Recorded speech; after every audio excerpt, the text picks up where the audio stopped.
Lucas capítulo 12. Lucas 12, versículo 5. Pero os enseñaré a quién debéis temer. Temed a aquel que después de haber quitado la vida, tiene poder de echar en el infierno. Si os digo, a este temed. Una cara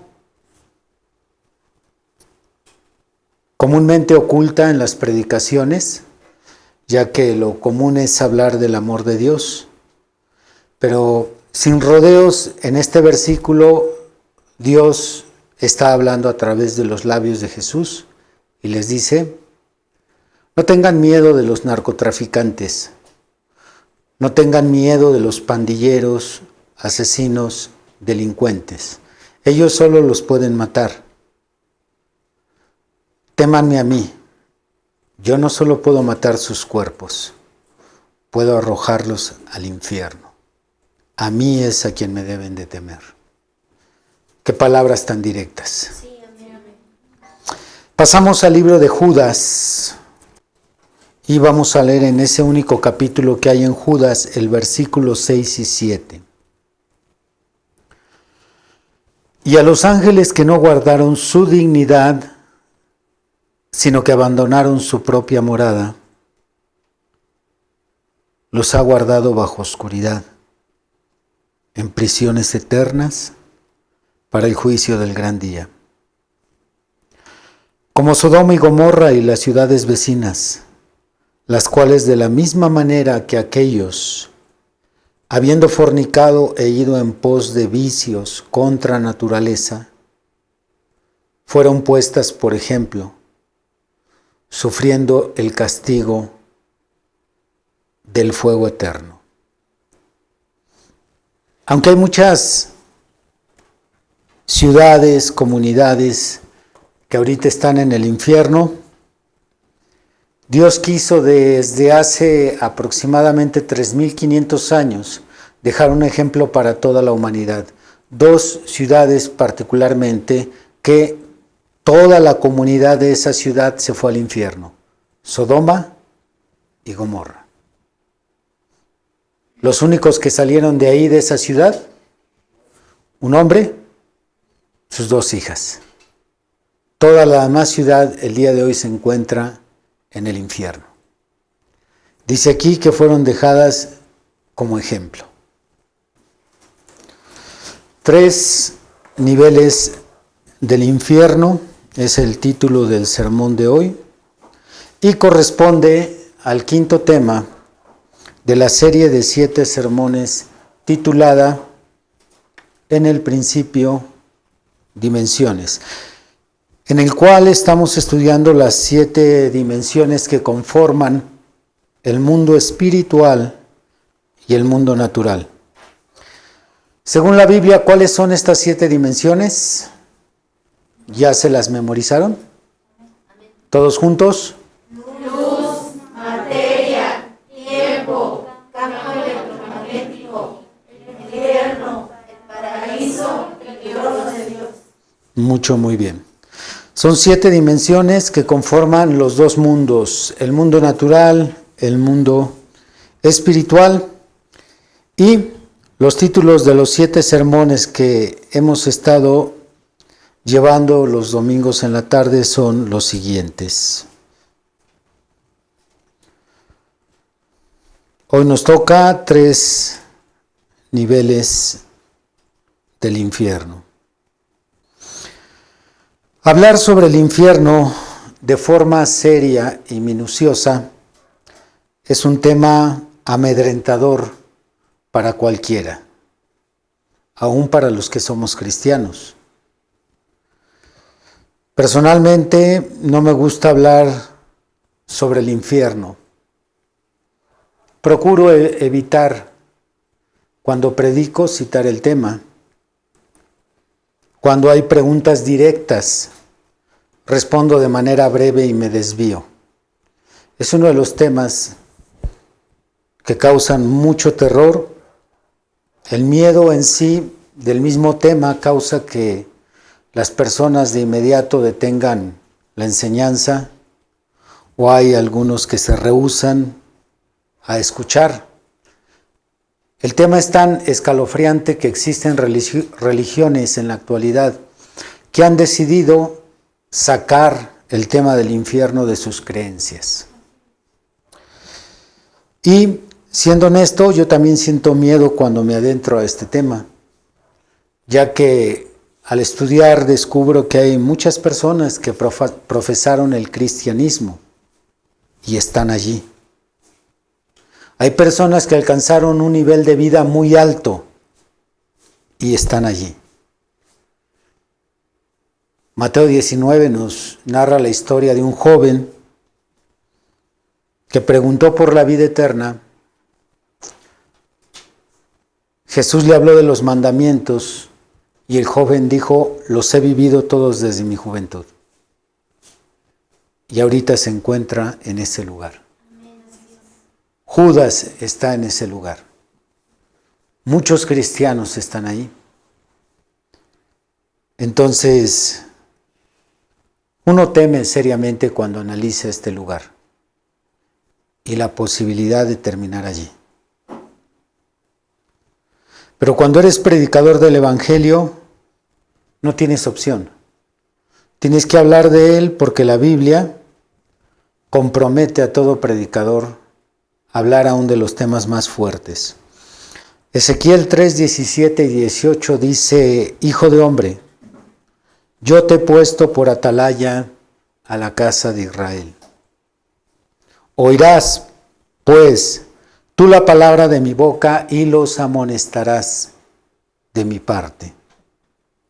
Cuando yo dijere al impío: de cierto morirás, y tú no le amonestares, ni le hablares, para que el impío sea apercibido de su mal camino, a fin de que viva, el impío morirá por su maldad, pero su sangre demandaré de tu mano. Como se dan cuenta los predicadores, estamos atrapados entre una advertencia divina y la simpatía que sentimos por las personas. Me he encontrado yo en esta situación cuando le he dicho a una persona que está en el hospital, cuando el doctor lo ha desahuciado: ¿sabías que vas para el infierno? No es que a lo mejor vas para allá, vas para el infierno.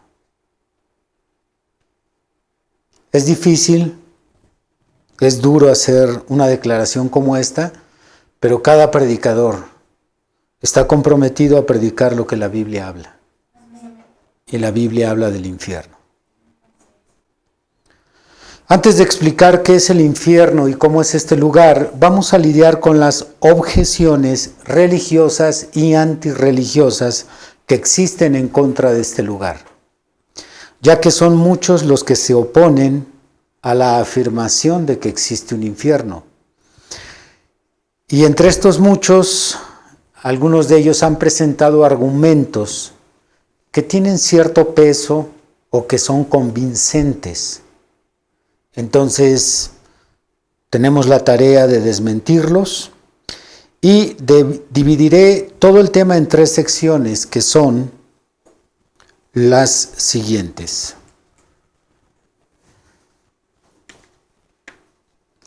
Vamos a analizar los contraargumentos de aquellas objeciones que hay sobre la existencia del infierno. Vamos a analizar los fundamentos, en qué nos basamos para creer que existe un infierno. Y finalmente vamos a describir cómo es ese lugar.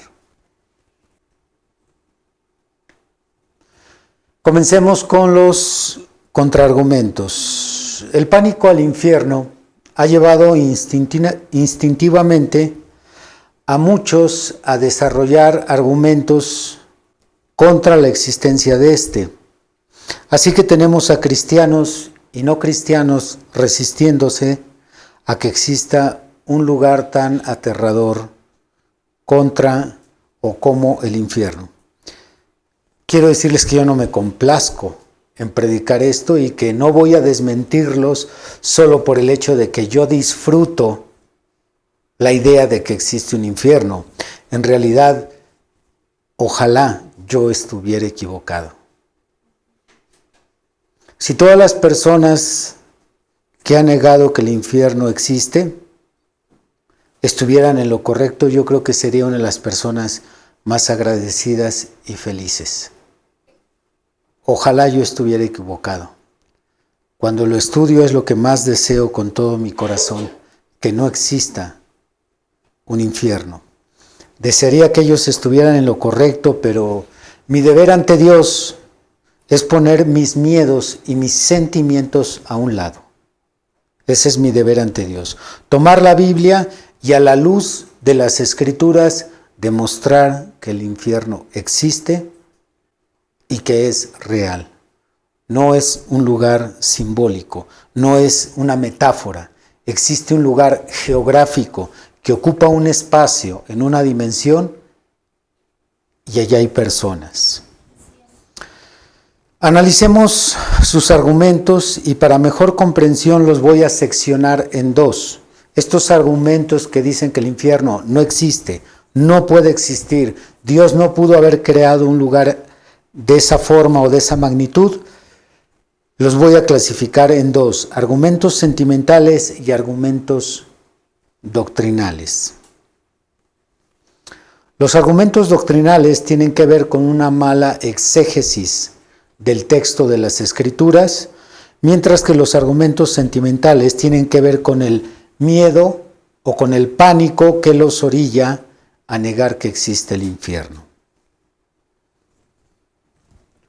Vamos a comenzar con los argumentos sentimentales y vamos a analizar tres de los que han ejercido más influencia o les han dado más confianza a las personas. Ok, comencemos con este que es un argumento muy popular, probablemente alguna vez usted lo escuchó, quizás alguna vez usted lo citó: el infierno está aquí en la tierra. Infinidad de gente ha dicho esta frase. El infierno no existe, no hay tal lugar donde hay fuego que no se apaga, la gente se muere, termina todo, se va al panteón, deja uno de existir, deja uno de respirar, eso es todo. El único infierno que conozco está aquí en la tierra. Esta afirmación no es tan descabellada cuando entendemos que las personas interpretan que el infierno está aquí basándose en la cantidad de sufrimiento que hay en el mundo. Algunos de nosotros probablemente hemos sufrido en una cantidad regular y, por qué no, relativamente pequeña, cuando escuchamos el testimonio de alguien que sobrevivió al Holocausto, o alguien que estuvo presente en el genocidio de Ruanda, o alguien que fue violado, alguien que frente a él lo asesinaron sus padres, alguien que vivió en Asia o África y ve a la gente de primera mano morir de hambre, alguien que ha trabajado por años en los hospitales o cárceles.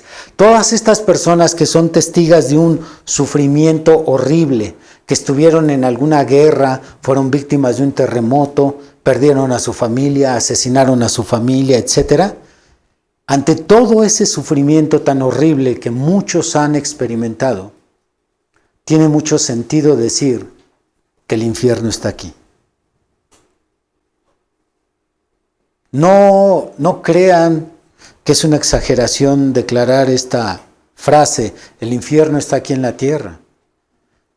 Tal vez a lo mejor lo más grave que tú has pasado es una parada en el hospital y fue todo. Quizás te separaste de tu marido y fue todo, ese es tu infierno. Pero hay gente que ha vivido cosas horribles, horribles en este mundo. Entonces, cuando se les habla del infierno, descartan esa idea y dicen, no, amigo, estás equivocado. El infierno es en esta tierra. El infierno está aquí. Con mucho respeto a estas personas que han sufrido mucho, quiero decirles que están totalmente equivocados, ya que el sufrimiento que se vive aquí en el planeta Tierra, el sufrimiento en que estamos sumergidos, es un sufrimiento autoinfringido por la humanidad. En otras palabras, es un sufrimiento que nosotros mismos nos causamos. No es un sufrimiento que viene del cielo, no viene del infierno, no es un sufrimiento divino, es un sufrimiento autoinfringido. Mientras que el sufrimiento del infierno es retributivo. Es un castigo que viene, un sufrimiento que viene por retribución de nuestros pecados, de haber violado las leyes divinas. Así que estamos hablando de dos tipos de sufrimiento. Sufrimiento autoinfringido, como aquel que decide castigarse o flagelarse a él mismo, frente a alguien que es castigado mientras no pide ser castigado. Son castigos diferentes. Así que el castigo del infierno es un castigo que viene por retribución. Son castigos diferentes. Claro, esta primera contraargumentación o esta refutación al argumento el infierno está aquí en la tierra debe de ampliarse. Usted lo debe de explicar con más detalles. Yo lo estoy diciendo de forma resumida. Para esto tú tendrías que explicarle a la persona qué es la retribución en las Escrituras. Y la van a encontrar, si buscan en una concordancia, la van a encontrar en diferentes pasajes, en ocasiones pronunciadas por el Señor Jesús, en otras pronunciadas por los apóstoles. Pero va a haber retribución por los pecados de los hombres. Esto es un castigo por causa de los pecados que ellos cometen. Y eso no tiene nada que ver. No tiene nada que ver con el castigo que nosotros mismos, los seres humanos, nos estamos infringiendo. Son cosas diferentes. Segundo, el infierno es una fiesta de rock and roll. Esto es lo que explícitamente dice Angus Young, fundador y guitarrista del grupo AC/DC, en su canción Autopista al infierno, Highway to Hell.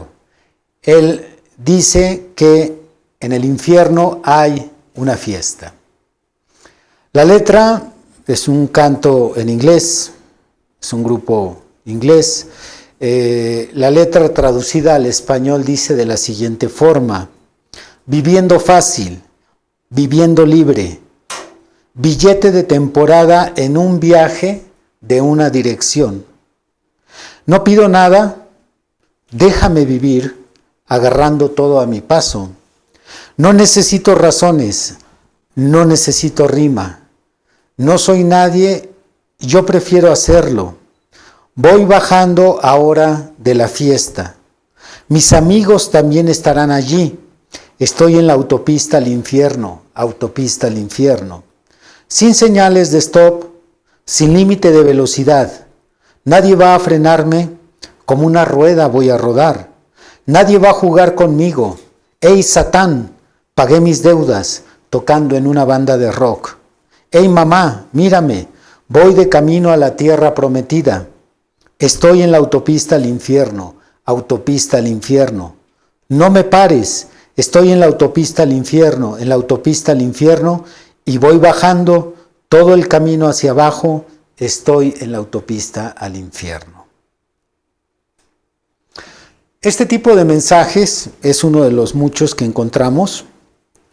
También la banda de Iron Maiden tiene canciones que hacen alusión a llegar a ese lugar, y otros grupos de rock.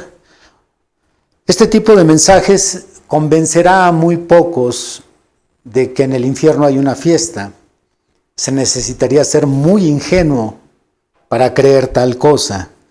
Pero el daño que se causa en el subconsciente tampoco es superficial.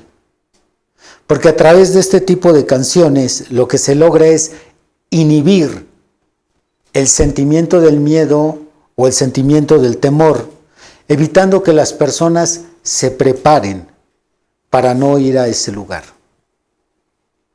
Y aunque sería muy raro encontrar una persona que piense que va a ir a una fiesta, sí hay muchas personas que están dispuestas a correr el riesgo de ir al infierno, porque a través de estas canciones se ha inhibido el temor o se ha inhibido el miedo y en realidad no les preocupa.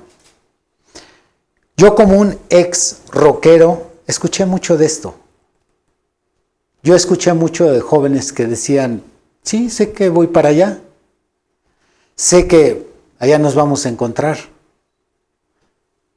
Entonces creían en un infierno, sabían que iban para allá, pero no había absolutamente temor, no había miedo. ¿Por qué? Porque por medio de estos cantos, la juventud está tomando con mucha ligereza el tema del infierno. Porque hay un abismo enorme entre ver, ser testigo de algo y escucharlo. Yo hace muchísimos años había escuchado sobre temas preventivos del cáncer, cuando de una manera alarmante el índice de enfermedades de cáncer y los diferentes tipos de cáncer con las que ahora se lidia empezaron a incrementar, a crecer. No lo tomaba yo tan en serio. Claro, estaba yo más joven, estoy hablando de hace unos 20, 23 años. Y la primera ocasión que vi los estragos del cáncer, quedé afectado por mucho tiempo. Pero anteriormente veía el cáncer como una enfermedad más. No sentí incluso ni temor de que me fuera a dar a mí cáncer. Pero cuando vi los estragos, vi un cuerpo avanzado de cáncer, me quedé muy mal. Muchísimo, muy mal.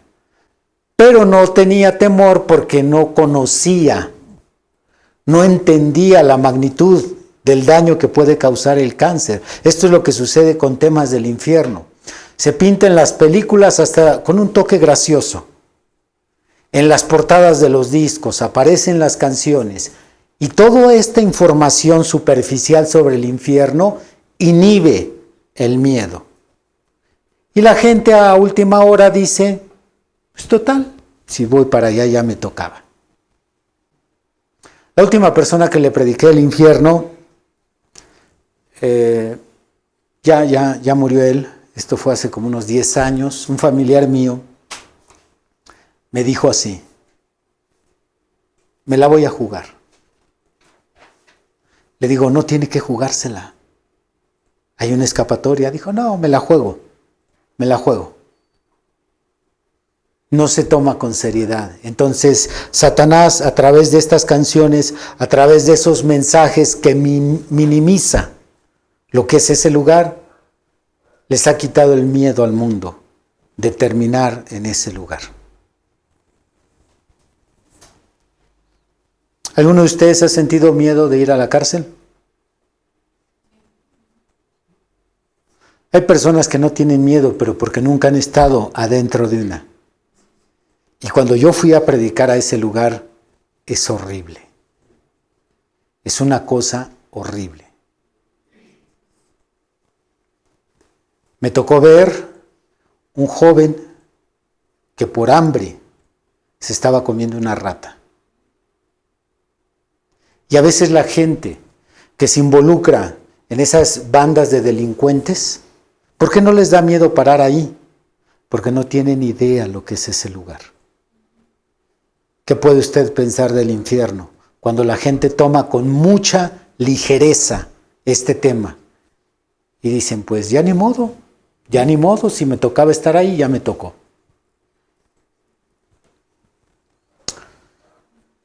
Tercero, el infierno es una táctica de miedo para ganar adeptos. Esto también se escucha mucho cuando alguien se resiste a creer que hay un infierno.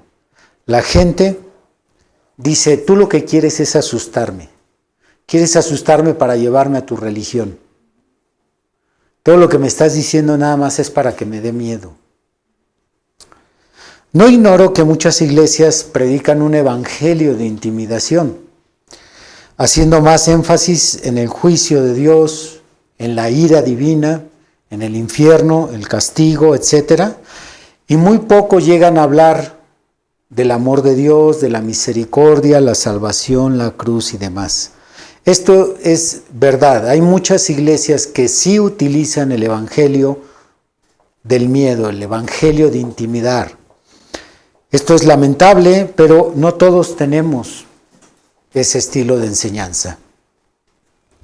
Y aunque el tema del infierno sea aterrador,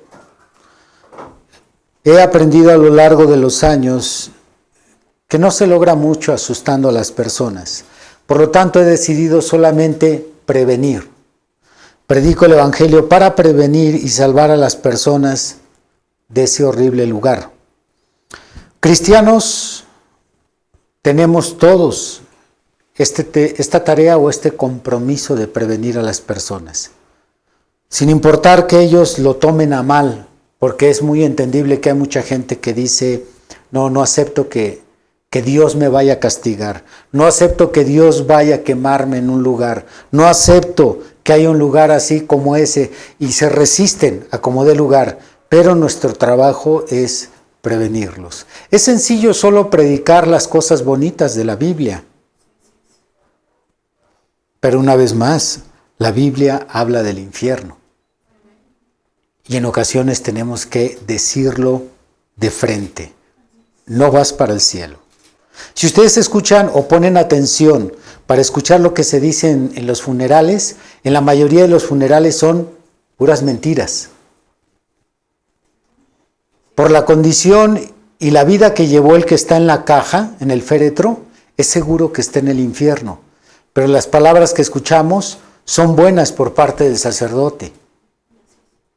Y en ocasiones, por parte de algunos pastores. La cruda realidad es que esa persona no está descansando en paz. Acaba de entrar al fuego, de donde nunca jamás saldrá. Cuando yo predico en un funeral, prefiero que ni me pregunten por el que está en la caja. Procuro hablarles a los que están ahí con vida. Porque si tuviera que hablar del que está en la caja, tendría que decir cosas que les quitarían el sueño por mucho tiempo. Sin embargo, aunque la gente lo tome a mal, una vez más tenemos que hablar estos temas. ¿Acaso alguien critica a los bomberos cuando estos despiertan a una familia para sacarlos de ahí cuando la casa se está incendiando? ¿Quién tomaría mal eso?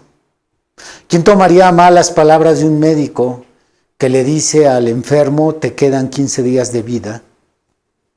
Y aunque él diga, quiero vivir, querrás lo que quieras, pero te quedan solo 15 días de vida. ¿Quién lo criticaría? ¿Quién juzgaría a un médico que le está diciendo la cruda realidad a la persona? En ocasiones vamos a estar en esta situación. Vamos a tener que decirle a la persona, vas al infierno.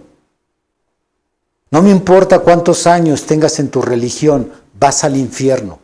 Eres un alcohólico, eres un maldiciente, eres un mujeriego, golpeas a tu familia, eres infiel, mientes, engañas, robas, vas al infierno. Deberían de agradecérnoslo, pero entiendo que no lo van a tomar así. Sin embargo, hay que aprender a lidiar con estos 3 argumentos. Si te dicen, me quieres meter miedo, créeme que no te quiero asustar, lo único que quiero es prevenirte. Quiero ayudarte, quiero hacer algo antes de que termines allí.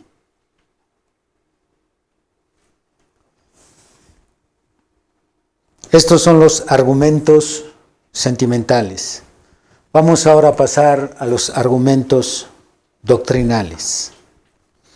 Vamos a analizar las doctrinas equivocadas sobre el infierno, que no por usar algunos versículos como respaldo son correctas y mucho menos no son dañinas o son menos dañinas que las anteriores.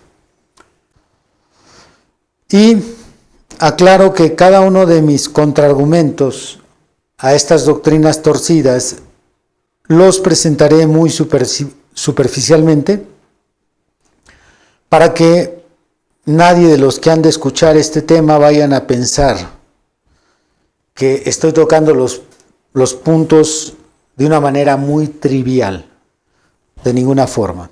En realidad hay mucho que decir sobre lo que voy a explicar, pero debido al tema no contamos con el tiempo necesario para profundizar. De igual forma citaré 3 de los argumentos muy conocidos para negar la existencia del infierno. 3. El primero: Dios no castigaría con fuego a un hijo suyo. Dios no castigaría con fuego a un hijo suyo.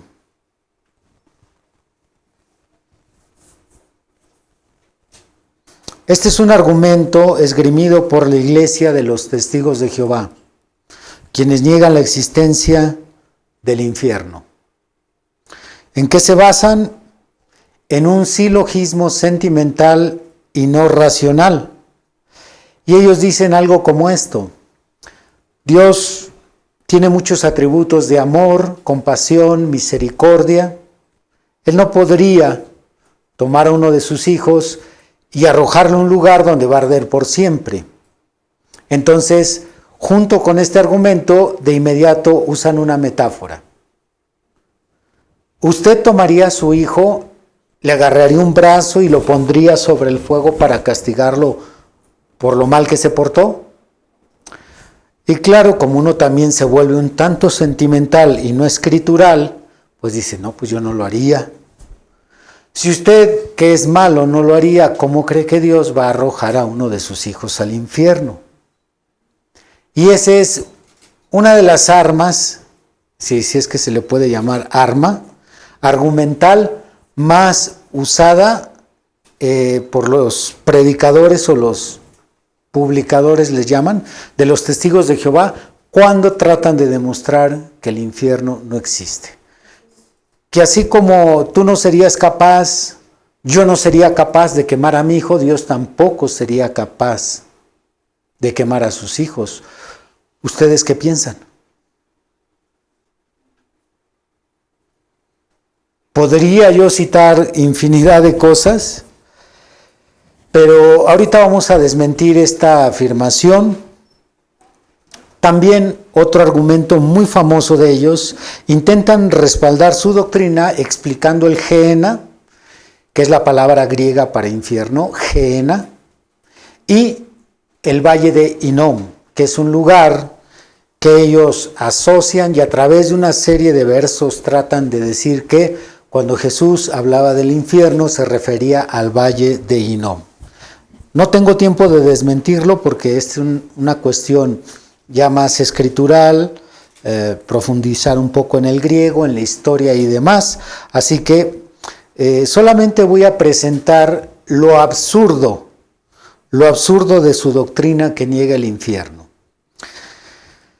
Lo vamos a hacer de una manera muy sencilla, la justicia de Dios. Con este tema de la justicia de Dios podemos demostrar lo absurdo de la doctrina de los testigos de Jehová, que aseguran que no hay infierno. Si no hay infierno, entonces Dios no es justo.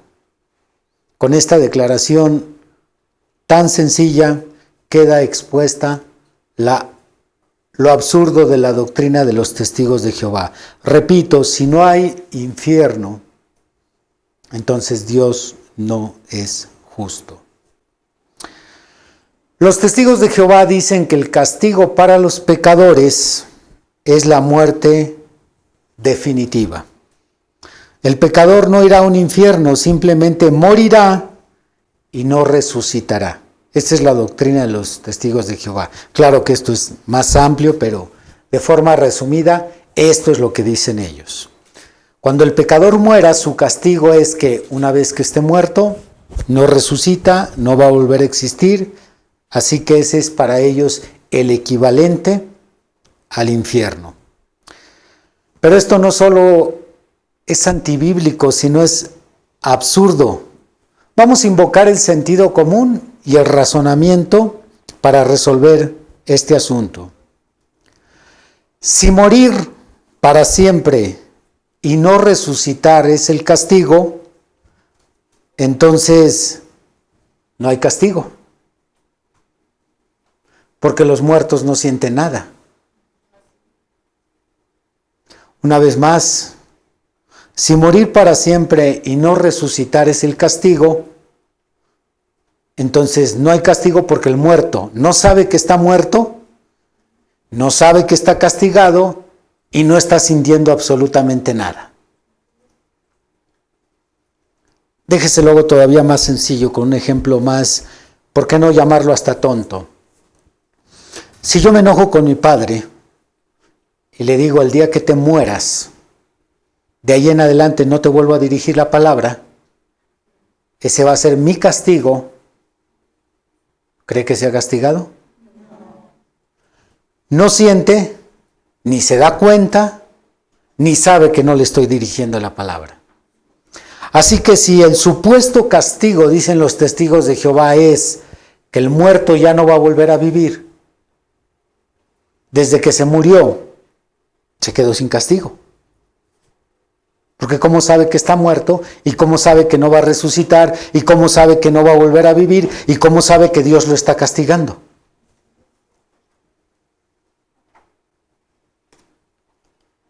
¿Me están captando? Sí, amén. Lo que pudiera funcionar no sería tanto declarar que Dios está castigando al muerto, sino más bien sería Dios lo está privando de una recompensa. Que eso es diferente, pero no es un castigo. Sin embargo, infinidad de escrituras hablan del castigo. El castigo fue lo que leímos al iniciar. Dios las puso a Sodoma y Gomorra como ejemplo de castigo. Pero si una persona no resucita, ese no es un castigo, ese es una privación de una recompensa, que son cosas diferentes. Si lo vemos aún en cosas sencillas como en la casa, no es lo mismo que castigue a mi hijo a que yo lo prive de una recompensa. Son cosas diferentes.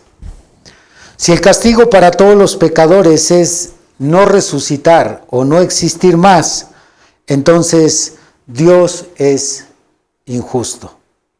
Dios es injusto ya que está utilizando el mismo castigo para un borrachín que el mismo castigo para Hitler, quien mató 6 millones de judíos y muchos de ellos incinerados en un horno, causó una guerra mundial, mató a más personas aparte de los judíos, y a la hora que ese borrachín que no mata ni una mosca, porque todo borracho ni a la mosca le atinaba, a la hora que ese borrachín se va al panteón y Hitler se fue al panteón, los dos recibieron el mismo castigo. Y eso es totalmente injusto. Así que Hitler se salió con la suya. Y el borrachín, el pobrecito, pues pagó la misma que Hitler. ¿Dónde está la justicia?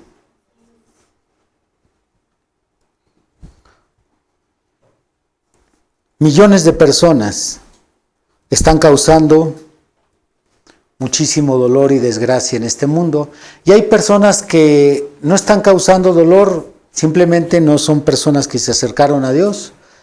Por lo tanto, al momento de morir, si a toda la humanidad nos toca exactamente lo mismo, si aquellos que no tenemos la dicha de ir al cielo, vamos a ser castigados, lo dejo entre comillas, con el panteón, Dios no es justo.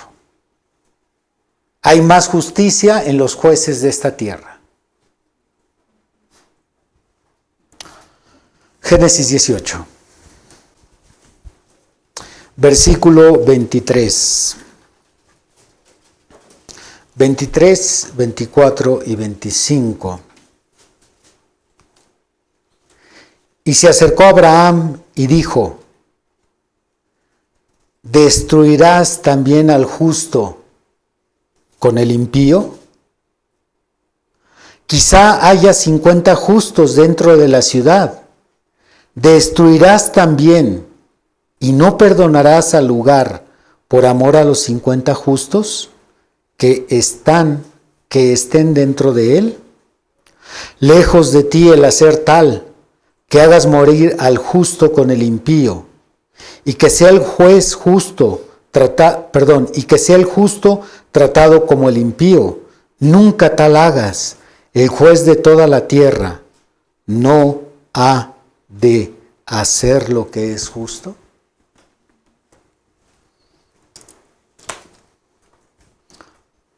Sería un juez justo al juzgar a Samuel Lirel, asesino serial, que se le comprobaron 50 asesinatos.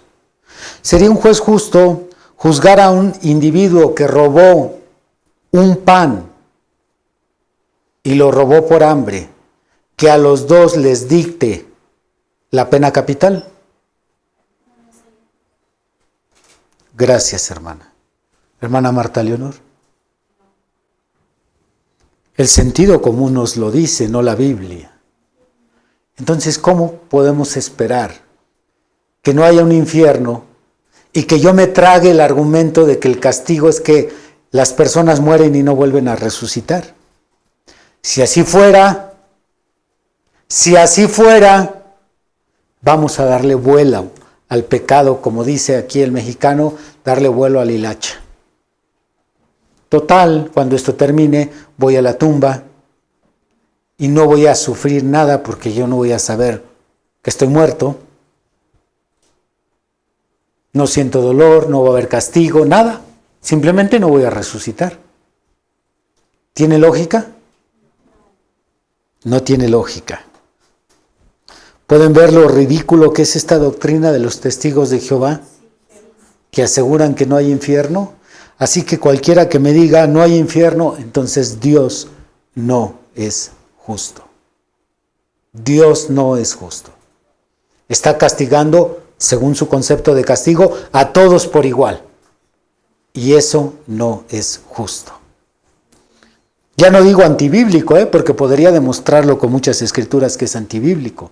Es más, con esta sola escritura, eso es lo que le sorprendía a Abraham. Señor, vas a quemar la ciudad. Y la vas a quemar junto con 50 justos que hay adentro. ¿Cómo vas a castigar igual al justo y al impío? Se lo dijo a Dios de frente. Ahí lo tenía parado ante él. Y dijo, si hubiera justos no lo haré. ¿Por qué? Porque un juez justo no va a hacer eso. Así que la próxima vez que un testigo de Jehová toque a la puerta y le quiera decir que no hay infierno, ya no solo le recomiende que lea su Biblia, dígale, usa el sentido común, por favor. Así que concluimos que el infierno demuestra la justicia de Dios. Segundo, el infierno es eterno. Este es otro argumento, no en contra de la existencia, pero es un argumento antibíblico. El infierno es eterno. Esto es totalmente imposible por dos razones. La primera, los pecadores tendrían vida eterna si es que el infierno es eterno. Y hay algo incongruente, ya que la promesa que se le hace al cristiano es la vida eterna. A nosotros se nos promete vida eterna en infinidad de escrituras. La más conocida, San Juan 3:16. Porque de tal manera amó Dios al mundo, que nos ha dado a su Hijo unigénito, para que todo aquel que en él cree no se pierda, mas tenga vida eterna. Si el infierno es eterno, entonces todas las personas que van ahí a fin de cuentas van a tener la eternidad. Y no tiene tampoco sentido. Primera de Juan 5. Ahí nos dice el Espíritu Santo que hay una sola forma de tener vida eterna. Dice el versículo 11. Y este es el testimonio que Dios nos ha dado vida eterna. Y esta vida está en su Hijo. El que tiene al Hijo tiene la vida, y el que no tiene al Hijo no tiene la vida. Lógicamente, la vida eterna. Entonces, si hemos de tener vida eterna es porque tenemos al Hijo. ¿Y los que van al infierno tienen o no tienen al Hijo?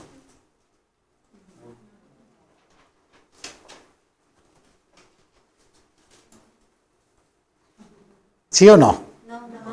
A ver, hermana Marta, díganoslo de una vez por todas. ¿Los que van al infierno tienen al Hijo o no? No. ¿Por qué no? No estarían en el infierno. ¿Se dieron cuenta? Sentido común. Así es. Pues ¿quién va a ir al infierno si tiene a Cristo? Cristo es la vida eterna. Pero ahí es donde entonces choca una declaración.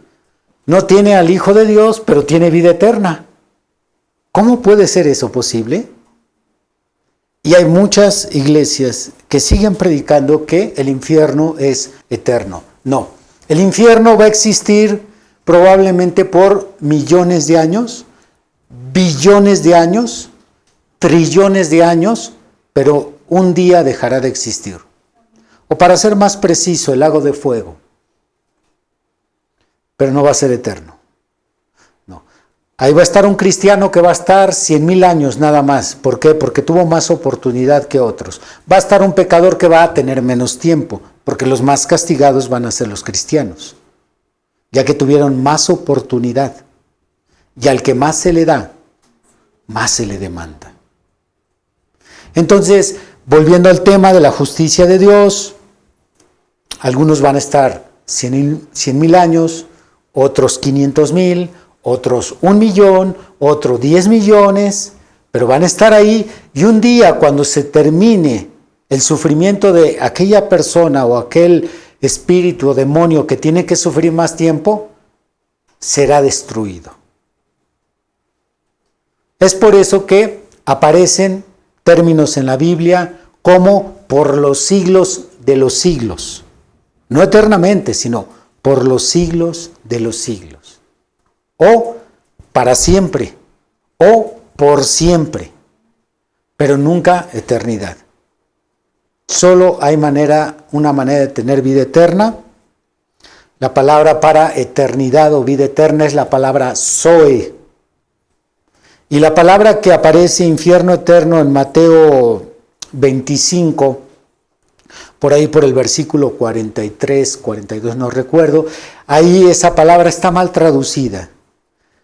Pero nada más es una cuestión de analizar la palabra griega ahí, pero sin recurrir a todo eso, como ya lo hicimos, el sentido común nos lo dice. No se puede tener vida eterna y al mismo tiempo no tener a Cristo. Lo segundo es, si el infierno fuera eterno, una vez más se cuestionaría la justicia de Dios. Así como en la tierra hay sentencias de 1 año de cárcel, 5 años de cárcel, 10 años de cárcel, 50, cadena perpetua, o en Estados Unidos, pena capital. ¿En base a qué se dictan estas sentencias? Al tamaño del delito. Entonces, si Dios es justo, Dios ha de pagarle a cada ser humano según sus obras. Si una persona aquí en la vida asesinó, robó, secuestró, puso una bomba, violó niños, Dios no lo puede castigar igual a una persona que llevaba una vida normal pero nunca se preocupó por su salvación.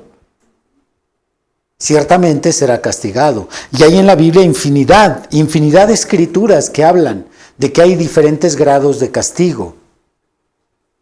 Entonces, si Dios ha de ser justo, no puede castigar a alguien por toda la eternidad, porque toda la eternidad sería castigar mucho más de lo que la persona se merece. Seguimos con sentido común. No tiene sentido. Es como decir, a ti te voy a castigar 100 años o 500 años y luego comprábamos que el delito ameritaba 1 año. Porque hay un código penal que dicta más o menos la cantidad de castigo que se infringe por un delito aquí en México. Y cada país tiene también sus códigos. Y es proporcional. Y eternidad no va a ser, castigo eterno no es proporcional con nada. Es más, ni siquiera el diablo va a ser castigado eternamente.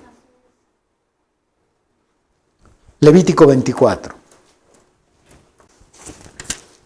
Levítico 24, versículo 17. Asimismo, el hombre que hiere de muerte a cualquier persona, que sufra la muerte. El que hiere algún animal, ha de restituirlo, animal por animal. Y el que causare lesión en su prójimo, según hizo, así le sea hecho. Rotura por rotura, ojo por ojo, diente por diente. Según la lesión que haya hecho a otro, tal se hará a él. El que hiere a algún animal ha de restituirlo, mas el que hiere de muerte a un hombre, que muera. Esta es una de las escrituras que de una manera más clara que cualquier otra escritura refleja la justicia de Dios. Nosotros somos injustos. ¿Alguna ocasión usted se llegó a vengar de alguien? ¿Qué hacemos los seres humanos? No somos justos. El Señor cuidaba esa justicia, ni más ni menos. Era una justicia inmediata. ¿Qué le hicieron? Le cortaron la mano, córtensela al otro. No era cortarle el brazo, no. Si fue mano, castígalo, cortándole también la mano. Pues le dio un codazo y le sacó el ojo. Sácale tú también el ojo. Ojo por ojo, diente por diente, pie por pie, mano por mano, vida por vida. Eso es proporcional. Dios es justo, no puede decirle a una persona al castigo eterno. Eso no es proporcional. Tiene que sufrir en la medida que causó daño en esta tierra. Nosotros no somos proporcionales. Alguien nos hizo y que vamos y le damos ahí un golpe. Órale, sopas. Es más, esa es por la que me diste y esta es porque me dio coraje. Y le damos otra. Le damos más de lo que corresponde lo que nos hizo. Dios es justo. Dios no va a castigar más allá de lo que la persona se merece. Por estas dos razones queda descartada la idea de que el infierno es eterno. Tercero, el infierno es el destino final de los pecadores. Realmente el infierno solo es una prisión provisional en lo que llega el día del juicio. No es el destino final. Es lo que vendría a ser como una antesala antes de llegar al verdadero destino final. El destino final del pecador es el lago de fuego. Aquí en México tenemos un lugar que sirve para detener a las personas antes de que lleguen a la cárcel. Nuestro hermano Gustavo trabajó en la policía. ¿Cómo se llama ese lugar, hermano? Hay un lugar donde, no sé si recuerdo bien, se llaman separos. Exactamente, los separos. Se llaman los separos y ahí las personas todavía no entran a la cárcel, pero están detenidos ahí en lo que les asignan hacia dónde van. Este se va a Barrientos, es una cárcel de aquí de México. Este se va hasta Sinaloa, este se va a Mazatlán, etcétera. Entonces, el infierno viene a ser una antesala, vienen a ser separos, y allí están los que un día terminarán en el lago de fuego. Por lo menos tenemos 5 versículos en la Biblia que nos revelan claramente que el destino final del pecador no es el infierno, sino el lago de fuego. Apocalipsis 20. Y de los 5 versículos creo que este sería el más efectivo porque se cita en el contexto del juicio. Apocalipsis 20, si usted se fija en el versículo 11, dice arriba el juicio ante el gran trono blanco. Pero el versículo que me interesa citar es el 15. Y el que no se halló inscrito en el libro de la vida fue lanzado al lago de fuego. Ese lugar es el destino final. Así que, aunque estamos nada más tratando de precisar nombres y lugares, a fin de cuentas, quien termina en el infierno, ahorita, un día terminará en el lago de fuego. Porque las personas que ahorita están en el infierno ya no tienen la mínima oportunidad de cambiar su destino. De ahí salen de un lugar que es horrible para pasar a un lugar que es peor. Porque el lago de fuego va a ser el que va a traer el castigo final. Esto es la retribución final del pecador. En estos temas no falta quien me pregunta si alguna persona está en el infierno, ¿existirá la posibilidad de que salga y que no termine en el lago de fuego? Esto es, después del juicio se le diga vas a vida eterna. Le digo no, porque entonces estaríamos creyendo en un purgatorio. Esa es la doctrina del purgatorio, un castigo por determinado tiempo. Pero más bien los textos que nos hablan del infierno hablan de que el castigo es por los siglos de los siglos. Entonces, las personas que ahorita están ahí ya es un hecho que después van a ser movidas al lago de fuego. Muy bien, pasamos ahora, ya refutamos estos argumentos sentimentales, estos argumentos doctrinales, ahora pasamos a los fundamentos. ¿En qué nos fundamentamos para afirmar que existe un infierno? Tenemos 4 fundamentos. 4 fundamentos para demostrar que el infierno sí existe. Vamos a analizar cada uno de estos fundamentos. Número 1, la Biblia habla de un infierno literal. Cuando el tema del infierno se toca con los testigos de Jehová, si no todos, la mayoría de versículos ellos los aplican como un símbolo. Una vez más, ojalá ellos estuvieran en lo correcto. Ojalá nada más fuera una metáfora, pero en realidad, al estudiar exhaustivamente cada uno de los pasajes del infierno, se habla de un lugar que ocupa un espacio, un lugar, por llamarlo de una manera, geográfico, y no tanto de una metáfora. Y sabemos que es literal y no simbólico porque los elementos y circunstancias que se mencionan en torno al infierno, todas ellas no entran en la categoría de simbólico, sino literal. Lo único que se podría tomar como simbólico sería el fuego, nada más. Pero fuera de eso, todos los versículos donde se menciona el infierno, se menciona castigo, ira, sufrimiento, dolor, llanto, crujir de dientes, juicio, tormento, retribución y más. Nada de esto podría entrar en categoría de simbólico. Si un testigo de Jehová intentara a mí decirme es que el fuego que aparece ahí es simbólico, yo respondería sí, pero no el castigo, ni la ira de Dios, ni el juicio, ni todo esto que acabo de mencionar. Nada de esto es simbólico. Se está mencionando no solamente el lugar y lo que hay en el lugar, sino lo que la gente va a padecer en ese lugar. Todo esto en un contexto, siempre, en un contexto de un pago de una vida pecaminosa alejada de Dios. Siempre que lean un versículo que hace alusión al infierno, es dentro de un contexto de un pago hacia una vida pecaminosa y que ha rechazado la misericordia de Dios.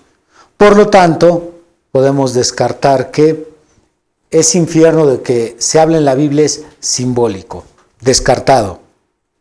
Esto, como ya lo dije al principio, se puede ampliar más, pero esa es tarea de ustedes. Segundo, Jesús advirtió sobre el infierno. Si fuera un lugar simbólico, ¿qué sentido tendría que Jesús estuviera constantemente advirtiéndole a la gente que hiciera hasta lo imposible por ir a ese lugar? Como dice Mateo 5, 28 al 29. Jesús antepone la salvación del alma frente al daño que pueda sufrir nuestro cuerpo. Y ahí es cuando Jesús dice, si te tienes que sacar el ojo, sácatelo. Si te tienes que cortar la mano, córtala. Si te tienes que cortar el pie, córtalo. Está dando una advertencia. Haz lo que tengas que hacer, pero no vayas a ese lugar. Cada que Jesús toca el tema del infierno, se mantiene advirtiendo, advirtiendo, advirtiendo. Si no fuera un lugar real, entonces no tendría sentido la advertencia. Lo único que hubiera hecho Jesús es quedarse con la motivación para alcanzar la vida eterna, pero son dos cosas diferentes. Jesús en sus sermones motiva a las personas a alcanzar la vida eterna y de otro lado advierte a las personas para no ir a ese lugar. Si ese lugar es simbólico, no literal, si ese lugar es metafórico y no existe realmente, todas las advertencias no tienen sentido. Tercero, existen muchos versículos que avalan la existencia del infierno. En la Biblia aparecen 13 versículos explícitos sobre el infierno, 7 sobre el Hades, 8 sobre el abismo, 2 sobre prisiones de oscuridad, 2 sobre castigo eterno y más de 40 sobre un lugar donde sufrirá el pecador. ¿Qué hacemos con todos estos pasajes? Todos haciendo absolutamente alusión al infierno. Cuarto, el infierno es un tema muy relevante para el apóstol Pablo. Pablo se refirió al destino de los malvados más que cualquier otro escritor del Nuevo Testamento. Más que Pedro, más que Juan, más que Judas, más que Santiago, más que Lucas, más que Marcos. Pablo se refirió al destino de los malvados más que cualquiera de todos los escritores. Pablo describe el destino de los impíos más de 80 veces en sus 13 cartas, con palabras tales como perecer, destruir, ira, castigo, retribución, etc. En realidad, Pablo mencionó el destino de los malvados más de lo que mencionó el perdón de Dios, su misericordia o el cielo combinados. Habló más del destino de los malvados que del cielo, la misericordia de Dios o el perdón de Dios. En sus 13 cartas. Si no es un tema que nos debería de preocupar, ¿por qué se hizo tanto énfasis en la Biblia? Pasamos en tercer lugar, a la descripción. Para describir qué tipo de lugar es el infierno, echaremos mano de tres fuentes.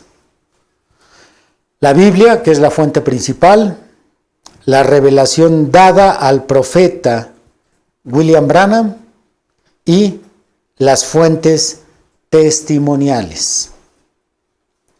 La Biblia efectivamente es la principal fuente para estar ciertos de que existe el infierno, pero no ha de faltar quien diga, ¿y si ese libro está equivocado? O en el caso de todas las demás religiones que niegan la existencia del infierno, ¿y si tienes una mala interpretación sobre la Biblia? Pues no hay problema. No solamente tengo yo la fuente de la Biblia, tengo una segunda fuente, que es la revelación que Dios le dio al profeta William Branham.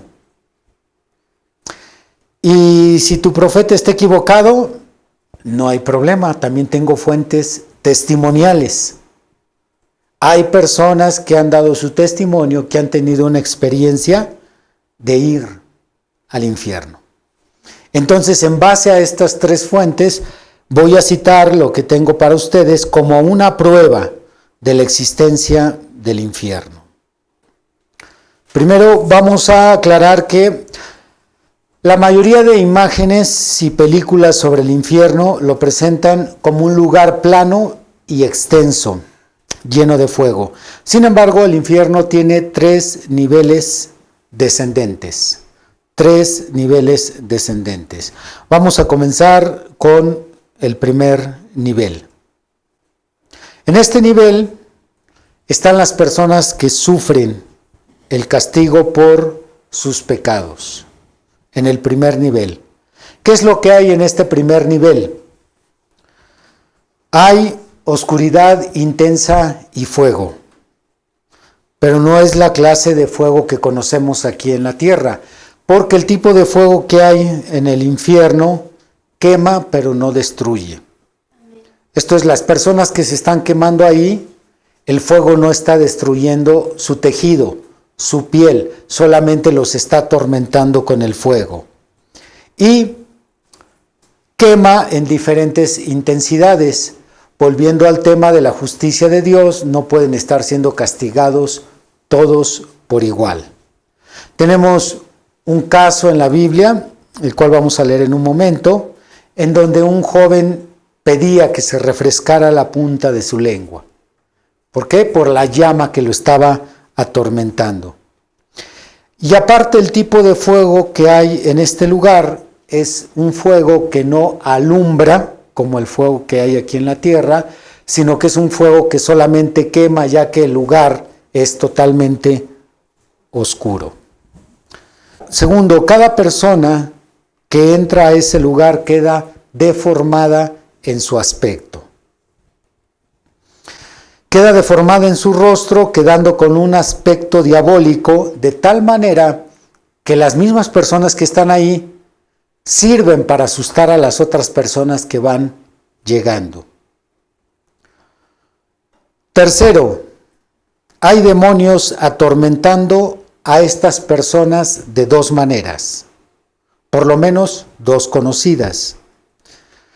Primero, las atormentan con su aspecto diabólico, y segunda, los atormentan infringiendo un dolor en sus cuerpos.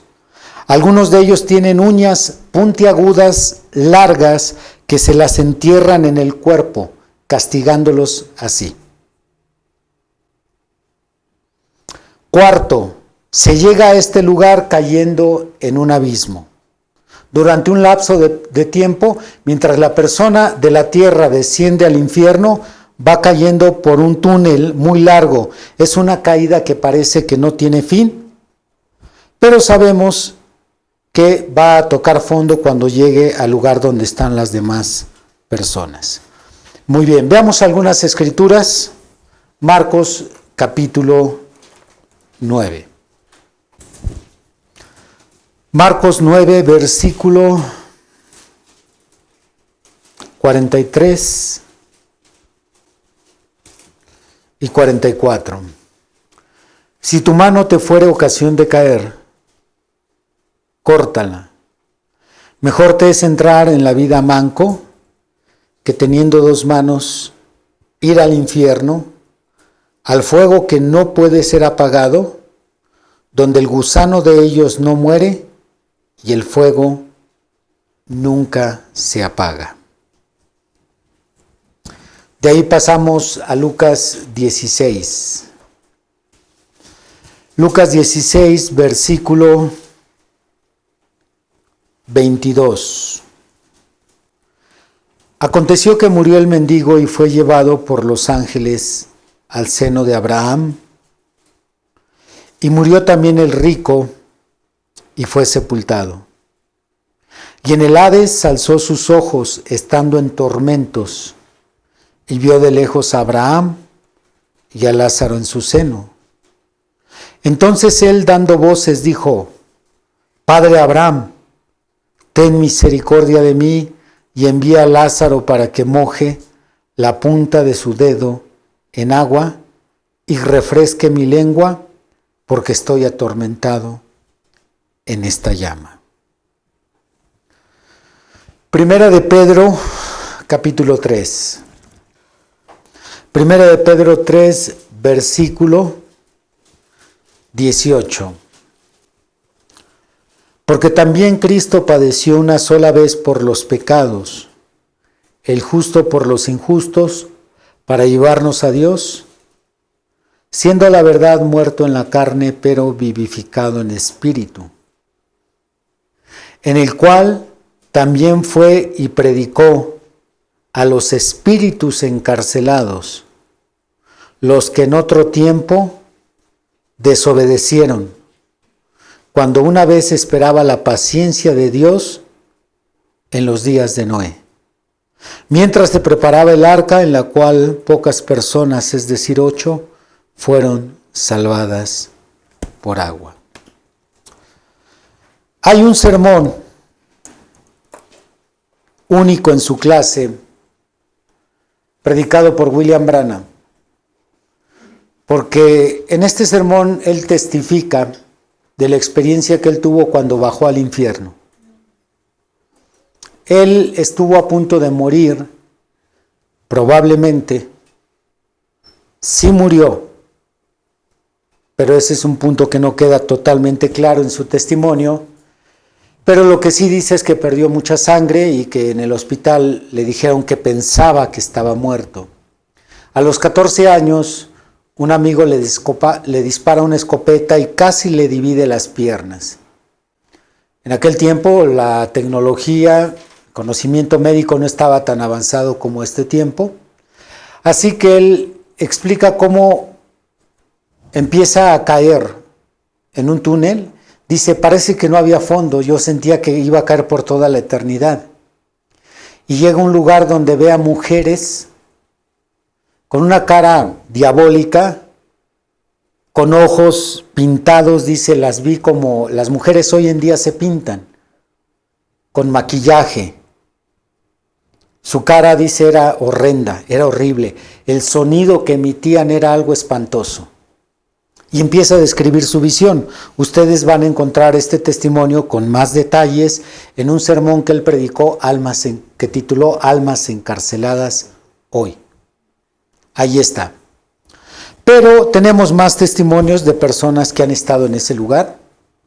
Y estas escrituras, todo en conjunto, nos describe que hay un lugar donde las personas están siendo atormentadas.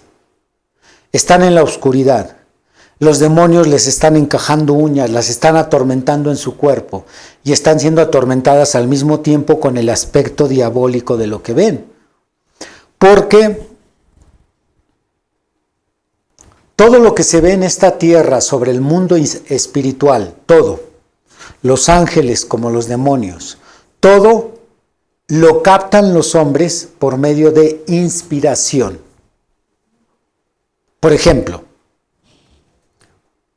muchos han pintado al Señor Jesucristo, pero hay un pintor de apellido Hoffman que pintó al Señor Jesús. Y William Branham, quien tuvo una visión donde vio el rostro de Jesús él dice, de todos los Cristos que he visto pintados, el que más se parece al verdadero Jesús es el de Hoffman. ¿Cómo Hoffman pudo saber que así era el rostro del Señor? Por inspiración. ¿Cómo sabemos qué tipo de demonios existen en el infierno? Porque de igual forma la inspiración, así como desciende, sube del infierno y se mete en los creadores de películas diabólicas o en los escritores de libros diabólicos. El rey, por llamarlo de una manera, así le llaman, el rey del terror, un escritor que ha escrito muchos libros, ha escrito guiones para películas diabólicas, se llama Stephen King. Y todos los monstruos que él ha creado, él los ve por inspiración en su mente. Esos son los mismos que están en el infierno atormentando a la gente. Entonces lo que se puede ver en la película es simplemente un reflejo de lo que hay allá en el infierno. Estos seres están atormentando a las personas que están ahí están siendo deformadas, están en la oscuridad, están en el fuego, están siendo castigados. Por eso la Biblia menciona que los que van allí están en un constante lloro y crujir de dientes. Esa frase es muy frecuente, el lloro y el crujir de dientes, el lloro y el crujir de dientes. Esto es lo que hay en el primer nivel. Pero en la medida que se baja hacia el infierno hay un segundo nivel. ¿Qué hay en ese segundo nivel? En el segundo nivel están todos los demonios que un día fueron ángeles al servicio de Dios. Aquellos que fueron engañados por Satanás, lucharon junto con Satanás cuando él era el ángel, el querubín lucero, y fueron derrotados por el arcángel Miguel, por las huestes celestiales. Entonces se arrojaron del cielo, ahí no hay personas, solo hay demonios, y están siendo atormentados con un tormento mayor que el del primer nivel. Vamos a Judas. Judas verso 6 dice, y a los ángeles que no guardaron su dignidad, sino que abandonaron su propia morada, los ha guardado bajo oscuridad, en prisiones eternas, para el juicio del gran día. La Biblia no nos dice desde hace cuánto estos ángeles están ahí, pero ellos están en esas prisiones ahorita guardados, porque un día van a ser juzgados. En el día del juicio van a ser ellos juzgados y ahorita están en esas prisiones de oscuridad. Apocalipsis 12, veamos el evento que nos narra cuando estos ángeles perdieron su batalla y fueron arrojados del cielo. Apocalipsis 12 dice el versículo 7. Después hubo una gran batalla en el cielo. Miguel y sus ángeles luchaban contra el dragón, y luchaban el dragón, el cual es el diablo, y sus ángeles, pero no prevalecieron, ni se halló ya lugar para ellos en el cielo. ¡Qué tremendo! Nosotros estamos luchando por llegar un día al cielo. Ellos ya tenían el cielo ganado y lo perdieron. Y ahorita están en estas prisiones de oscuridad sufriendo. Cada uno de estos demonios está deseoso de ser llamado a servicio. Anhelan que Satanás o que Dios los llame para subir a la tierra para que cumplan alguna misión, ya que esa salida de ese lugar hacia la tierra les va a conceder un pequeño descanso del tormento que están sufriendo en el infierno. Cada uno de ellos desea salir a hacer algo aquí en la tierra. Veamos lo que nos dice Lucas. Lucas 8, versículo 28. al ver a Jesús, lanzó un gran grito y postrándose a sus pies, exclamó a gran voz: ¿Qué tienes conmigo, Jesús, Hijo del Dios Altísimo? Te ruego que no me atormentes, porque mandaba al espíritu inmundo que saliese del hombre, pues hacía mucho tiempo que se había apoderado de él, y le ataban con cadenas y grillos. Pero rompiendo las cadenas, era impelido por el demonio a los desiertos. Y le preguntó Jesús, diciendo: ¿Cómo te llamas? Y él dijo: Legión, porque muchos demonios habían entrado en él, y le rogaban que no los mandase ir al abismo. Le rogaban. ¿Por qué cree usted que estos demonios rogaban que no fueran enviados de nuevo allá? Preferían meterse en animales a regresar a esas prisiones de oscuridad, porque ellos también están sufriendo en ese lugar. Ellos también están horrorizados de lo que están viviendo. Obviamente, si ellos no estuvieran sufriendo en el infierno, entonces no habría ningún castigo para los ángeles que se rebelaron. Pero como es un lugar también horrible para ellos, ellos prefieren estar aquí en la tierra. Por eso eventualmente, ya sea Satanás o Dios, escoge uno de ellos para subir a la tierra. Por ejemplo, en Segunda de Reyes, en el capítulo 22, se menciona una conferencia en donde Dios reúne a todos los espíritus. Y él pregunta el Señor: ¿quién irá a Ramot de Galaad para hacer esto y esto y esto? Y dice la Biblia que muchos espíritus inmundos dicen: yo iré, yo iré. No crea usted que son muy serviciales a Dios. Es que buscan la manera de salir de ese lugar tan solo para obtener un pequeño descanso. Estos demonios que ocasionalmente salen de este lugar, cuando llegue la gran tribulación, serán llamados todos, absolutamente todos los demonios del infierno, todos, saldrán al mismo tiempo para estar aquí en la tierra, activos los 3 años y medio de gran tribulación. Apocalipsis 9. Apocalipsis 9 dice el versículo 1 al 3. El quinto ángel tocó la trompeta y vi una estrella que cayó del cielo a la tierra. Quiero decirles que esa estrella es Satanás. El quinto ángel tocó la trompeta y vi una estrella. ¿Quién es esa estrella? Satanás, que cayó del cielo a la tierra. Y se le dio la llave del pozo del abismo. Del pozo del abismo. Y abrió el pozo del abismo y subió humo del pozo como humo de un gran horno. Y se oscureció el sol y el aire por el humo del pozo.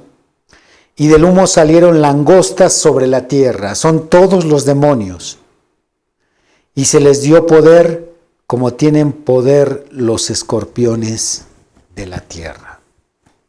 Así que en la gran tribulación ningún demonio se queda allí. Es la fase final. Satanás tiene la llave. Ahorita quien los tiene ahí aprisionados es el Señor. ¿Sí leímos que Judas dice prisiones de oscuridad? Así que Dios los encerró. Pero llegada la gran tribulación, a este ángel se le entrega la llave. Ahora sí haz lo que quieras. Y es cuando salen todos los demonios del infierno y van a tener aquí en la gran tribulación la oportunidad de atormentar a toda la humanidad. Por eso es que el Apocalipsis nos describe terremotos, pestes, muerte de hambre, asesinatos. La gente, los cristianos principalmente van a ser los más perseguidos. Todos los demonios atacar a la humanidad. Esto es el segundo nivel. Tercer nivel. Este es el lugar donde está el trono de Satanás. Este es el lugar donde se presentan sus demonios para las conferencias y para recibir instrucciones del diablo. Si usted pensaba que el diablo no logró su objetivo, en Ezequiel 28 y en Isaías 14 se nos dice que la razón por la cual Satanás se rebeló contra Dios y luchó contra Dios es porque quería sentarse en el trono de Dios. Así es. Como no logró sentarse en el trono de arriba, colocó su trono abajo. Y este está en el tercer nivel y es donde Satanás se sienta. En este lugar, en este nivel, es el más escalofriante de los tres, que aún los mismos demonios sienten miedo cuando son llamados ante él. Lo primero que les causa miedo a los demonios es su aspecto, ya que Satanás, junto con sus demonios, fueron deformados horriblemente por fuera. Su aspecto diabólico asusta a los mismos demonios. Ezequiel 28.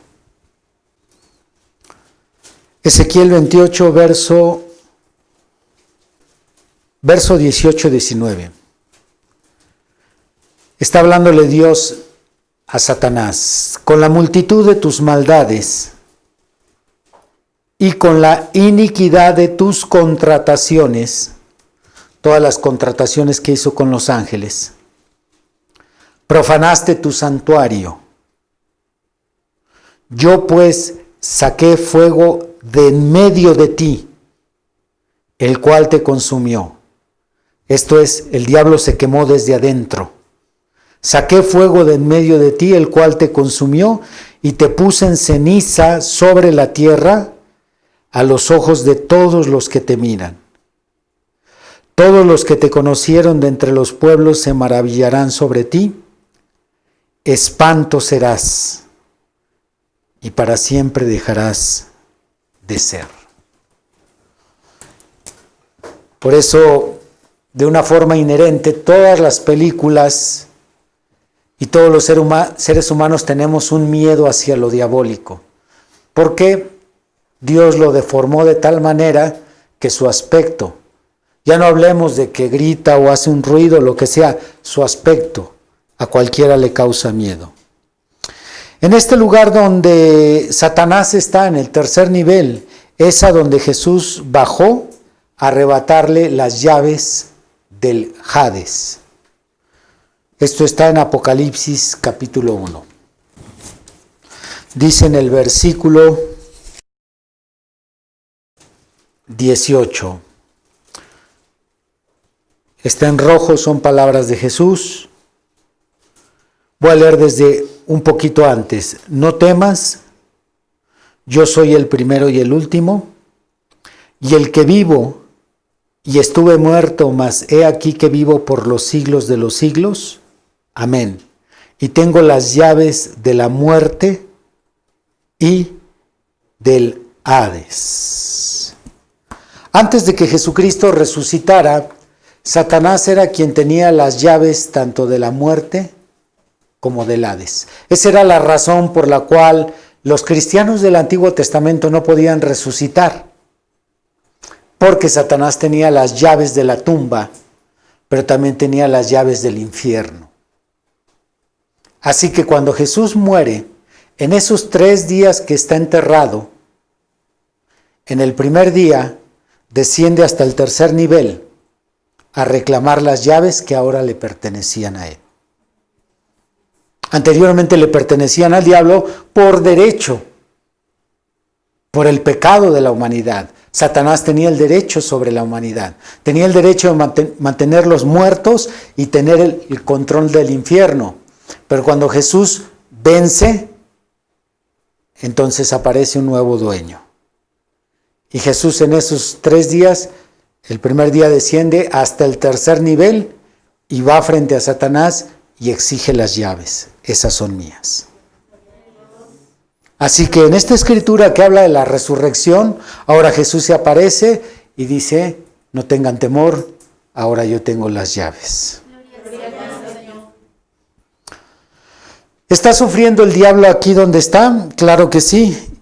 y mucho, pero tiene más oportunidad que sus demonios de estar saliendo constantemente de ese lugar, porque Satanás ha estado viajando por toda la tierra, y no solo en la tierra, sino que sube al cielo, desciende, va, viene, así es que él todavía no resiente mucho el sufrimiento en ese lugar. Job capítulo 1. Job capítulo 1 dice en el versículo 6 y 7. Un día vinieron a presentarse delante de Jehová los hijos de Dios, entre los cuales vino también Satanás. Y dijo Jehová a Satanás, ¿de dónde vienes? Respondiendo Satanás a Jehová dijo, de rodear la tierra y de andar por ella. Así que Satanás no todo el tiempo está ahí en su oficina, no todo el tiempo está en su trono. Lógicamente, si tiene el control, se da más la oportunidad de salir de ese lugar. Pero aunque tenga ahí su trono, es un lugar de tormento para él. Finalmente, para demostrar la existencia de un infierno seccionado en 3 partes, consideremos que fue Dios quien creó y diseñó el infierno y no el diablo. Fue Dios quien lo creó y quien lo diseñó. Vamos a Mateo 25. Mateo 25, 41. Entonces dirá también a los de la izquierda, apartaos de mí, malditos, al fuego eterno preparado para el diablo y sus ángeles. Repito, no sé si esto fue hace 100 millones de años o fue 5,000 o 20,000 años antes de la creación de la humanidad, no sé, pero cuando la caída de Satanás y sus ángeles en el cielo ocurrió, el Señor tuvo que preparar este lugar para el diablo y para sus ángeles. Y la pregunta lógica, ¿y qué tiene que ver esto con que sea de 3 secciones? Sucede que cuando ponemos cuidado en el patrón que Dios usó para diseñar las dimensiones, las 7 dimensiones están en 3 secciones. La primera tiene 3, la segunda 3, sucesivamente hasta la 7ª. Todas las dimensiones tienen 3, por lo tanto el infierno no podía ser la excepción. La luz, tenemos luz natural, luz orgánica y luz artificial. Materia está en estado sólido, líquido y gaseoso. El tiempo tiene pasado, presente y futuro. El campo electromagnético tiene a Dios, los ángeles y los muertos. El infierno tiene 3 niveles, como lo acabamos de estudiar. Próximo domingo veremos que el paraíso tiene 3 niveles y finalmente el trono de Dios tiene 3 niveles. Así que veríamos finalmente el infierno como esto. Aquí podemos darnos una idea muy vaga. Yo creo que es mucho más horrible y obviamente más grande. Y tenemos en el primer nivel a todas las personas que ahorita están ahí sufriendo. Ahí está el joven rico. Pero si hay una conexión al siguiente nivel, que la debe de haber por donde pasen los demonios, aquí están los demonios en el segundo nivel sufriendo. De aquí es donde los demonios salen para venir aquí y atormentar a esta gente. Pero hay otro túnel que conduce al tercer nivel más abajo, en donde está Satanás en su trono y donde se presentan los demonios a recibir instrucciones.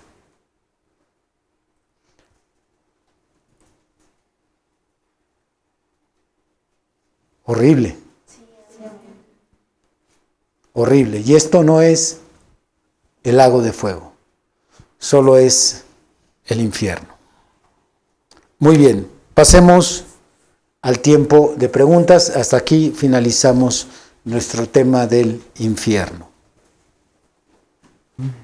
La primera de ellas dice, ¿hay demonios de la adicción? Nosotros le denominamos en el cristianismo, probablemente hasta de forma irresponsable, demonios de lujuria, demonios de alcoholismo, demonios de pornografía, etcétera. A fin de cuentas, todos esos demonios que están en el infierno tienen el poder de influenciarnos a cualquier pecado. No niego que algunos de ellos se especialicen en algunas cosas, pero no puede haber un solo demonio consagrado para una sola cosa.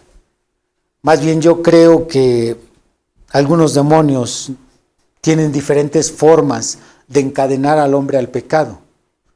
Por lo tanto, no podría etiquetar un demonio para el alcoholismo, un demonio para la prostitución, un demonio para la mentira. Yo creo que todos hacen múltiples funciones. Pastor Víctor, ¿las personas que tienen esquizofrenia están en alguna dimensión? Depende. Si hay personas que nacieron mal de sus facultades, pensemos en los que tienen síndrome Down.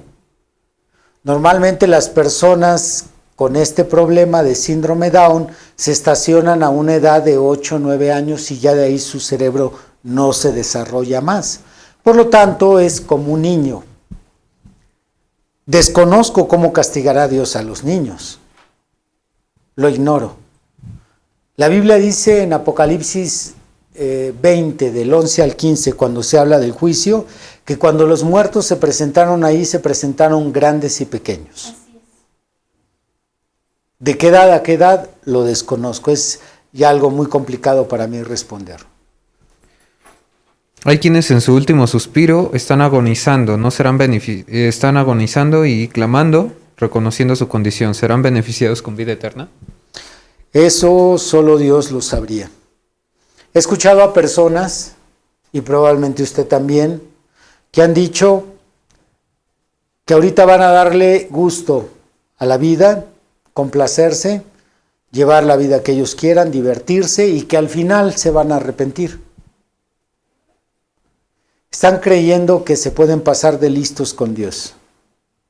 La cuestión es que para el arrepentimiento se necesita que Dios enternezca el corazón. Así que si Dios se los endurece como Faraón, les va a fallar el plan. Por lo tanto, yo no sabría si la persona que está moribunda, en ese momento, su arrepentimiento es sincero. No lo sé. Hay personas que se han ido de este mundo blasfemando. Y hay personas que dicen que se arrepintieron, pero usted no ve ningún síntoma de arrepentimiento. Entonces, es muy riesgoso señalar si se va a salvar o no tiene la oportunidad de salvarse. ¿El lago de fuego es parte de la dimensión infierno? Interesante pregunta. No me la había hecho yo. Probablemente. En el juicio del trono blanco, ¿van a ser separados las ovejas de los cabritos? Sí. Esto está en Mateo 25, que es el mismo pasaje de Apocalipsis 20, del 11 al 15, donde pasan todas las naciones a ser juzgadas, desde Adán, el primer hombre, hasta el último que muere en la gran tribulación, todos estarán ahí. Nada más que algunos, como veremos el próximo domingo, unos estarán del lado de Jesucristo juzgando y otros estarán de aquel lado siendo juzgados. ¿A qué se refiere el gusano que no muere? Son los demonios que están atormentando a las personas. Y Dios nos ha dado una probada a todos. A todos nos ha dado una probada de lo que son esos gusanos, esos demonios, cuando nos ha llevado Dios, o no Dios, cuando ha permitido Dios que el diablo nos lleve en una pesadilla a ese lugar. Dios ha permitido que la humanidad pruebe de ese lugar en las pesadillas. ¿Por qué? Como ya lo dije, cada uno de estos puntos que abordé se puede ampliar. Tomo algunas palabras de William Branham. William Branham dice que cuando una persona va al infierno, es exactamente lo mismo que quedarse atrapado en una pesadilla. Él explica, cuando una persona tiene una pesadilla y está en un lugar, percibe lo diabólico de ese lugar, percibe el dolor que le están infringiendo esos demonios, pero a fin de cuentas se despierta. Y luego él explica, él es un profeta, estamos hablando de palabras mayores. Dice, pero cuando una persona va al infierno, queda atrapado en esa pesadilla. Ya no puede despertarse. Allí se queda. Es alguien que intenta despertar y no puede, y ahí se queda. Entonces, todos hemos visto, o si no todos, casi todos hemos visto lo que hay en ese lugar. Hay seres, algunos castigan. Hemos experimentado la sensación. Incluso lo que prueba que es una visita real a ese lugar es que cuando nos despertamos, algunos todavía quedamos con aquella sensación. No se va. ¿Por qué? Porque venimos de un lugar. Entonces, es un hecho que Dios nos ha dado a probar a todos lo que es visitar ese lugar. En Apocalipsis 12, ¿se creó el infierno, la quinta dimensión? No, ya había sido creado. Ahí nada más Apocalipsis 12 dice que fueron arrojados. Si la batalla entre Miguel y sus ángeles, contra el diablo y sus ángeles, duró 10 años, en esos 10 años Dios preparó ese lugar probablemente para arrojarlos ahí.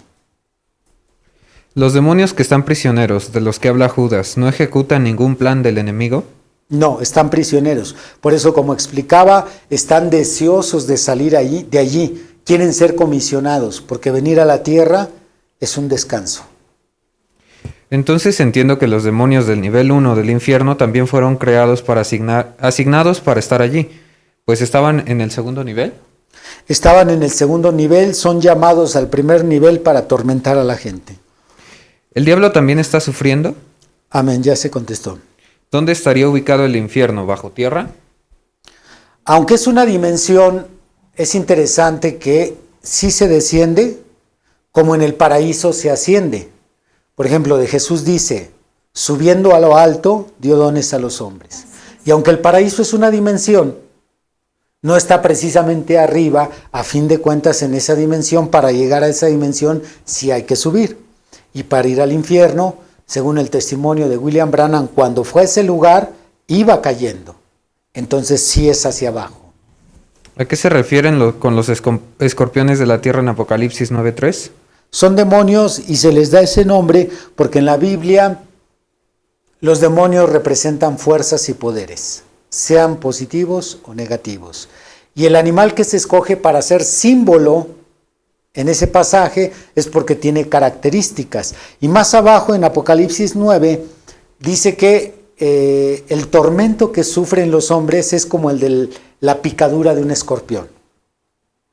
Entonces, ¿qué tan duro es? No lo sé, pero ha de ser algo horrible, porque a fin de cuentas hay escorpiones que con su veneno matan a la persona en 2-3 días. Cuando estén en el lago de fuego, ¿el poder del diablo no será suficiente para que el fuego no lo consuma? No, porque el poder del fuego, del lago de fuego, es mucho más grande que el poder de Satanás. Si el infierno no es eterno, ¿qué sería de los demonios? Todos van a ser destruidos, demonios y personas. ¿Un espíritu y un demonio es lo mismo? Exactamente lo mismo. Es llamado en la Biblia ángel, espíritu inmundo o demonio. Estas son las tres formas en que la Biblia se refiere a los demonios. ¿El mismo tipo de demonios que atormentan a las personas en el tercer nivel son los mismos que atormentan a los ángeles del segundo nivel y los que salen del primer nivel? No, los demonios del segundo nivel, ellos mismos son los que suben al primer nivel a atormentar. Desconozco, solo puedo imaginarme que probablemente hay turnos, probablemente Satanás escoja tú y sube. Esto es muy probable porque cuando estudiamos cómo se mueve el diablo en las Escrituras y a lo largo de la historia, hay una organización, no es una forma al ahí se va. El diablo también organiza sus actividades. ¿Cuál es el término que podría explicar mejor este lugar? ¿Hades, prisiones de oscuridad o infierno? Las tres. Hades es la palabra griega para infierno, infierno es la palabra latina y la palabra Abadón es la palabra hebrea. La que sigue dice, ¿cuál es la diferencia entre el infierno y el lago de fuego? Pues el lago de fuego es el castigo, como explicamos, final, el definitivo, y tiene que ser mucho más horrible porque los separos no se comparan con la cárcel. ¿Alguien cayó alguna vez en la cárcel? ¿No? Nuestros hermanos dos, Rebeca, nada más tiene la cara. Nada más la encerraron en su cuarto. Ok, en su cuarto, ok. Bueno, ir a la cárcel a ir a los separos no se compara. Definitivamente la distinción entre infierno y lago de fuego es muchísima. Cuando uno muere y va al cielo, ¿lo espera un ángel? Al igual que cuando una persona muere y va al infierno, ¿lo espera un demonio? Efectivamente, efectivamente. ¿El Señor Jesucristo hasta qué nivel llegó cuando fue al infierno? Fue al primer nivel a predicarle a los espíritus encarcelados, según leímos en 1 de Pedro 3, versos 18 y 19. Después va al infierno al tercer nivel a quitarle las llaves al diablo, según Apocalipsis 1, 18. ¿Las almas en pena que no han sufrido en el infierno, qué hay de ellas? Siguen en pena. Ahorita, si alguno de ellos no ha ido al infierno por estar vagando aquí en la tierra, pero es candidato de ir al lago de fuego, se salvó todo este tiempo. Es mucho mejor estar vagando que estar en ese lugar, aunque no es nada agradable. ¿El fuego del infierno es como lava volcánica? Creo que peor. ¿Un niño recién nacido que muere en el parto puede ir al infierno? Ninguno. Todos los bebés, todos tienen su entrada directa al reino de los cielos. Todos los bebés. De meses, 1 año, 2, 3, 4, 5 años, cuando son totalmente inocentes, todos ellos tienen su entrada al reino de Dios. ¿Cómo no nos quedamos ahí? Son todas. Son todas, muy bien. Pues yo sé que estos temas no se disfrutan más como los otros, pero son necesarios, Y al mismo tiempo, en cuestiones de estudio, cuando uno trata de acercar a una persona no cristiana, surgen preguntas de este tipo, y en ocasiones no sabemos qué responder. Entonces ya con esto nos vamos a dar una idea de cómo abordar con más precisión bíblica todos estos temas. Gracias, Dios les bendiga, hermanos.